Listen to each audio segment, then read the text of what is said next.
नमस्कार मित्रों, मैं शशिकांत शहजादा मुस्लिम महाविद्यालय कर्मा बहुवरा गाजीपुर से आज मैं बीए द्वितीय वर्ष विषय समाजशास्त्र जिसमें पढ़ूंगा आज साइबर अपराध। ठीक है, आज साइबर अपराध के बारे में जानकारी प्राप्त करेंगे। साइबर अपराध किसे कहते हैं, इसका साइबर अपराध के कारण क्या हैं और साइबर अपराधी कैसे होते हैं, क्यों बनते हैं और साइबर अपराधी के कौन कौन से तरीके हैं जिस तरीके से वो हैक करके आपको सब जन धन लूटपाट करते हैं। ठीक है, तो हम साइबर अपराध की बात करें तो साइबर अपराध का साइबर अपराध वो अपराध है जिसमें कंप्यूटर तथा उससे जुड़े नेटवर्क का उपयोग किया जाता है।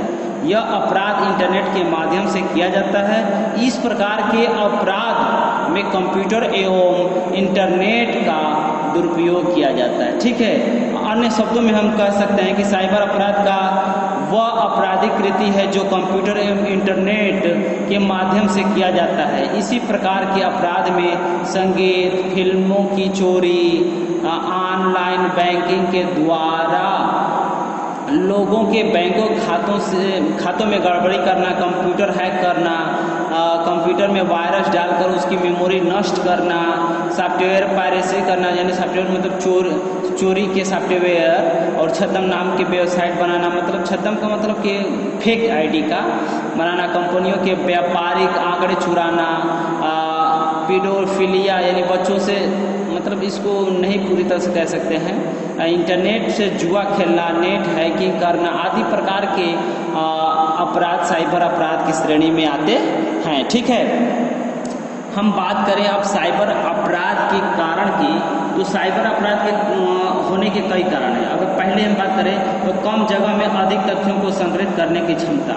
अगर कंप्यूटर में बहुत ही कम जगह में अधिक तथ्यों को संग्रहित करके क्षमता होती है कि वो इस अपराध को कंप्यूटर का उपयोग करके जनित घटना करते हैं और कंप्यूटर की सूचना को मिटाना वो बनाया आसान होता है। ठीक ना। दूसरा अगर हम बात करें अपराध के कारण में तो आसान पहुंच, कंप्यूटर के डाटा तक पहुंचना बहुत आसान है। इसी कारण साइबर अपराधी तकनीकी के जरिए कंप्यूटर के सिस्टम में घुस जाते हैं और अपराध होते हैं। ठीक है। तीसरा है लापरवाही। अगर आप लापरवाही करते हैं, जिससे लापरवाही के कारण भी साइबर अपराध होते हैं। ठीक है, और कंप्यूटर सिस्टम की सुरक्षा में लापरवाही इस प्रकार के अपराध को जन्म देता है कि आप चला कर गए, ठीक तरह से उसको रखे नहीं, तो पता चलता है कि कोई और आकर कोई आपका मतलब इंटरनेट या आपके कंप्यूटर के सारे डाटा को चुरा सकता है। फिर असंतुष्ट